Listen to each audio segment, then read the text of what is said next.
आपका स्वागत है आपके अपने YouTube चैनल महाअध्ययन में। वीडियो को लाइक करें और अगर अभी तक चैनल को सब्सक्राइब नहीं किया है तो जल्दी से कर दें। आज हम करने जा रहे हैं हमारे 6th स्टैंडर्ड की मैथमेटिक्स की वर्कशीट नंबर 15 और डेट 17 नवंबर। आपको याद है हम फ्रैक्शन कर रहे थे और फ्रैक्शन के बारे में अब तक हम बहुत सारी बातें जान चुके हैं। आज और कुछ नई बातें जानते हैं। आज जानेंगे किस तरह की फ्रैक्शन को हम प्रॉपर कहकर बुलाते हैं, किसे इम्प्रॉपर कहते हैं और किसे कहते हैं मिक्स्ड फ्रैक्शन। देखिए, सबसे पहले अगर हम अपनी स्क्रीन को देखें और पहला जो पोर्शन है उसे अगर हम देखना शुरू करें, यहाँ पर एग्जाम्पल के तौर पर लिखा है 2/3। 2/3 का मतलब होता है कि किसी एक चीज के हमने 3 पार्ट्स किए और उसमें से 2 ले लिए। 2/3 का यही मतलब होता है कि बाय में 3 है तो 3 पार्ट्स किए और जो ऊपर है वो हमने लिए। अब इसी तरह से लिखा है 1/9। इसका मतलब है एक चीज के 9 पार्ट्स किए और उसमें से 1 हमने ले लिया। तो आपको याद ही होगा, जो ऊपर लिखा जाता है उसे कहते हैं न्यूमरेटर और जिसे नीचे लिखा जाता है उसे बोलते हैं हम डिनोमिनेटर। तो ऐसी फ्रैक्शन जिसमें न्यूमरेटर छोटा होता है यानी कि स्मॉलर होता है रेदर देन डिनोमिनेटर, यानी कि डिनोमिनेटर बड़ा हो न्यूमरेटर छोटा हो, वो फ्रैक्शन होती है प्रॉपर फ्रैक्शन। प्रॉपर फ्रैक्शन देखिए, अगर ये लिखा होता 3/2, मतलब 3 अगर मानकर चलिए न्यूमरेटर हो जाता और 2 जो है वो हमारा डिनोमिनेटर हो जाता, तो क्या इसका ये मतलब होता कि एक चीज के 2 हिस्से करके उसमें 2 पार्ट करके उसमें से 3 ले लीजिए। तो 2 में से हम 3 कैसे ले सकते हैं? मतलब ये तो पॉसिबल ही नहीं है ना कि किसी एक चीज के हम 2 पार्ट्स करें और उसमें से 3 ले लें। 2 में से 3 तो लिया ही नहीं जा सकता। तो अगर ये फ्रैक्शन ऐसी होती तो ये होती इम्प्रॉपर फ्रैक्शन। कैसी फ्रैक्शन? Improper fraction. तो ऐसी फ्रैक्शन जिसमें डिनोमिनेटर छोटा हो और न्यूमरेटर बड़ा हो, मतलब जो हमारा ऊपर लिखा जाता है न्यूमरेटर वो बिगर है और जो नीचे लिखा जाता है डिनोमिनेटर वो स्मॉलर है, तो ऐसी फ्रैक्शन को हम इम्प्रॉपर फ्रैक्शन कहते हैं। यानी कि प्रॉपर फ्रैक्शन वही होगी जिसमें हमारा ऊपर लिखा जाने वाला न्यूमरेटर स्मॉलर हो और नीचे लिखे जाने वाला डिनोमिनेटर बिगर हो, तभी वो प्रॉपर फ्रैक्शन होगी, अदरवाइज इम्प्रॉपर फ्रैक्शन है। ये पूरी बात हमें इस पूरे पिक्चर के थ्रू समझाने की यहाँ पर कोशिश की गई है। कुछ एग्जाम्पल्स दिए, हम वो देख लेते हैं। प्रॉपर फ्रैक्शन के एग्जाम्पल्स देखिए यहाँ पर दिए हुए हैं 5/8, 7/9, 8/11 एक्सेट्रा। इन सभी में हम देखते हैं ऊपर वाला न्यूमरेटर स्मॉलर है, नीचे वाला डिनोमिनेटर बिगर है। अब इसी तरीके से कुछ एग्जाम्पल इम्प्रॉपर फ्रैक्शन के भी दिए हुए हैं। यहाँ पर नीचे की तरफ लास्ट में आ जाइए। 3/2, 8/5 और 9/7, इन सभी में ऊपर वाला जो न्यूमरेटर है वो बिगर है, नीचे वाला डिनोमिनेटर जो है वो स्मॉलर है। इसी वजह से ये इम्प्रॉपर फ्रैक्शन के एग्जाम्पल्स हैं। तो चलो कुछ और सीख लेते हैं मिक्स्ड फ्रैक्शन के बारे में। हमने अभी कहा ही था कि हम मिक्स्ड फ्रैक्शन भी समझेंगे। तो एक एग्जाम्पल यहाँ पर दिया गया है कि सीमा, रीमा, राहुल कितने पीपल हुए? 3, यानी कि 3, और उनके पास 4 एप्पल्स हैं। मतलब अगर हम कहें कि कितने पर्सन है तो 3 पर्सन्स हैं और एप्पल 4 हैं और वो उनको इक्वली शेयर करना चाहते हैं, आपस में इक्वली लेंगे। तो इक्वली कैसे लेंगे? अगर 4 हैं तो सीधी सी बात है, 4 हैं तो 1 तो सबको सीधा सीधा पूरा पूरा मिल जाएगा।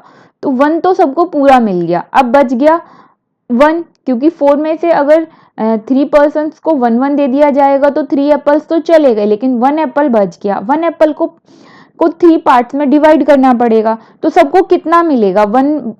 1 पूरा मिल जाएगा और 1/3 और मिलेगा। फिर 1 रीमा को भी पूरा मिलेगा और 1/3 भी मिलेगा, और इसी तरह से राहुल को भी 1 तो पूरा मिलेगा ही मिलेगा और 1/3 भी मिलेगा। तो इसका क्या मतलब है? सीमा को कितना मिला? सीमा को मिला 1/3। 1/3 रीमा को मिला, राहुल को भी 1/3 मिला। तो जब इस तरीके से हमारी फ्रैक्शन लिखी होती है जिसमें सामने पहले भी कुछ लिखा हुआ है, उसके बाद फिर हमारी प्रॉपर फ्रैक्शन में लिखा होता है, तो ये मिक्स्ड फ्रैक्शन होती है। इसका मतलब है कि 1 तो पूरा है ही है, साथ में 1/3 भी है। मान के चलो यहाँ पर लिखा होता 2 1/5, तो इसका मतलब होता है एक व्यक्ति को 2 तो मिलेगा ही मिलेगा, साथ में उसको 1/5 भी मिलेगा। तो इसका मतलब होता है 2 + 1/5, और ये जो 1/3 है, 1/3 इसका मतलब है 1 + 1/3, जो आपको भी समझ में आ ही गया कि उनको 1 भी मिला, प्लस में 1/3 भी मिला। जैसे यहाँ पे किसी व्यक्ति को 2 भी मिला, प्लस में 1/5 भी मिला। तो इसे हम ऐसे लिखते हैं। तो ये तो हो गई एक बात मिक्स्ड फ्रैक्शन की, कि मिक्स्ड फ्रैक्शन क्या होती है। अभी हम सीखते हैं कि अगर हमारे पास मिक्स्ड फ्रैक्शन हो तो हम उसको इम्प्रॉपर फ्रैक्शन कैसे बना सकते हैं। जैसे हमने कहा ना कि हमारे पास मानकर चलिए 2 1/3 हो, तो इसको प्रॉपर फ्रैक्शन कैसे बनाएंगे, इम्प्रॉपर फ्रैक्शन कैसे बनाएंगे। तो इम्प्रॉपर फ्रैक्शन बनाने का मतलब का तरीका होता है इन दोनों को मल्टीप्लाई करके जो आएगा उसे इससे प्लस कर देते हैं। नहीं समझ पाए ना, कोई बात नहीं, अब समझ में आएगा। यहां पर एग्जांपल्स देखते हैं। यहां पर लिखा है 2 1/9। इसको इम्प्रॉपर फ्रैक्शन बनाने के लिए जो डिनोमिनेटर है उसको 2 से मल्टीप्लाई कर देंगे, जो आएगा उसको नोमिनेटर में प्लस कर देंगे। जैसे यहां पर लिखा है 2 1/9, तो 9 को 2 से मल्टीप्लाई करेंगे तो 18 आएगा, और 18 को हम 1 में प्लस कर देंगे। तो एक्चुअली हमने क्या किया है, हमने किया ये है कि डिनोमिनेटर को 2 से मल्टीप्लाई करने के बाद जो आता है उसे न्यूमरेटर में प्लस कर देते हैं। डिनोमिनेटर को मल्टीप्लाई करके न्यूमरेटर में प्लस करके जो हमारा लिखा होता है एज अ डिनोमिनेटर, उसको वापस वैसे के वैसे ही लिख देते हैं। तो ऊपर आया 19 और नीचे आया हमारा 9 आया, ऊपर 19 और नीचे 9। इस तरीके से हमारा ये न्यूमरेटर और डिनोमिनेटर दोनों हमने लिख दिए, और ये इम्प्रॉपर फ्रैक्शन बन गई है, क्योंकि यहाँ पर हम देख ही सकते हैं कि न्यूमरेटर बिगर है और डिनोमिनेटर स्मॉलर है। अब हमें क्या सीखा ये देखते हैं। हमें आइडेंटिफाई करना है प्रॉपर फ्रैक्शन को। तो प्रॉपर फ्रैक्शन वो होती है जिसमें न्यूमरेटर स्मॉलर हो, डिनोमिनेटर बिगर हो। तो सबसे पहले 6/7 ये है, 8/9 ये भी प्रॉपर फ्रैक्शन है, 11/5 ये प्रॉपर फ्रैक्शन नहीं है, तो हम इसको सर्कल नहीं करेंगे। फिर 4/9 इसको भी सर्कल करना होगा, 3/5 भी है, इसको भी सर्कल करेंगे, 5/7 भी है, इसको भी सर्कल करेंगे, 9/5 नहीं है क्योंकि इसमें भी 9 जो है वो 5 से बिगर है। तो चलो फटाफट से सर्कल कर देते हैं। ये हमने किए सर्कल। अब नेक्स्ट क्वेश्चन देखते हैं। हमने मिक्स्ड फ्रैक्शन भी सीखी थी और उसके बाद हमने सीखा था उसको इम्प्रॉपर फ्रैक्शन बनाना। तो इन्होंने कहा है कि हमने आपको मिक्स्ड फ्रैक्शन दी है, उसे कन्वर्ट कीजिए इम्प्रॉपर फ्रैक्शन में। तो कर देते हैं। 3 डिनोमिनेटर को 2 से मल्टीप्लाई करके न्यूमरेटर 1 में प्लस कर देते हैं। तो कितना आएगा, 3 2 जा 6 + 1 7 हो गया, 7/3। तो ये आ गया हमारा फर्स्ट का आंसर। सेकंड कर देते हैं। न्यूमरेटर 2 है, डिनोमिनेटर 9 है। 9 डिनोमिनेटर को 7 से मल्टीप्लाई करेंगे, कितना आया 63, प्लस 2 कर देंगे न्यूमरेटर के साथ यानी कि, तो वो आ गया 65/9।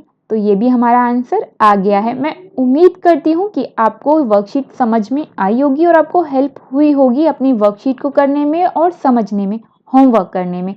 अगर आपको ऐसा लगता है कि इस वीडियो को देखने के बाद आप एक भी नई चीज़ सीख पाए हैं तो प्लीज़ वीडियो को लाइक और शेयर ज़रूर कीजिएगा। और अब तक अगर आपने चैनल को सब्सक्राइब नहीं किया है और आपको लगता है आपने कुछ भी नया सीखा तो चैनल को सब्सक्राइब भी ज़रूर कर दीजिए। आपकी वीडियो के नीचे आ रहा है रेड कलर का निशान जिस पर लिखा है सब्सक्राइब, क्लिक करते ही कलर चेंज, मतलब चैनल हो गया है अब सब्सक्राइब।